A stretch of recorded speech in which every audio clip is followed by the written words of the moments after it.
స్వాముల వారు తెలంగాణ ఇక్కడ వేరే రాష్ట్రం నుంచి వచ్చారు చూడండి. ఎందుకంటే నువ్వు విత్తనం మొలకెత్తుతున్నావంటే నీలో విత్తనం ఉందని అర్థం, ఆధ్యాత్మిక వైపు వస్తున్నావంటే నీలో ఆలోచన ఉందని అర్థం. ఈ కళను అభినందిస్తూ 50 రూపాయల కానుకలు సమర్పించారు భక్తులారా. అదేవిధంగా మా మిత్రుడు చూడండి, ఈ వృత్తిరీత్యా పోలీస్ యూనిఫామ్ అంటే ఎట్లుంటుంది తెలుసిన? మొదట ఫస్ట్ వెయిట్ ఉంటుంది, తర్వాత మాట. కానీ అటువంటి మహానుభావుడు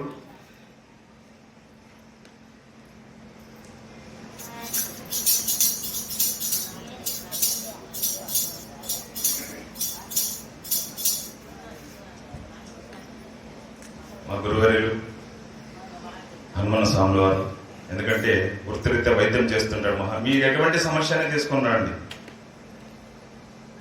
అద్వైత పరంగా కానీ సైన్స్ పరంగా కానీ. కిడ్నీలో రాళ్ళు ఉంటే సాయంత్రానికి బయట పడిపోవాలి, మన కళ్ళ ముందర పడిపోతాయి. ఏం డాక్టర్ ఏం కాదు. సాధకులు వేరే, అనుగ్రహస్తులు వేరే. సాధకుడు తన పనిలో సాధకుడుగా సాధించుకుంటాడు, మహానుభావుడు అనుగ్రహస్తుడు.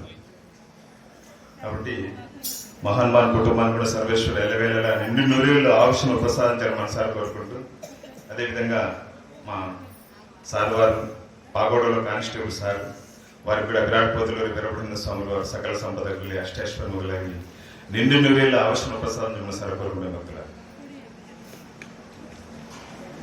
బాలకా సిద్ధ ఈరోజు ఆ కనిపించిన అమ్మాయిలను నిర్మించి తెల్లవారుసలు లేచిపోతున్నాయి. వస్తానని ఎప్పటికీ చాలా సమయం నన్ను అపార్థం చేశారు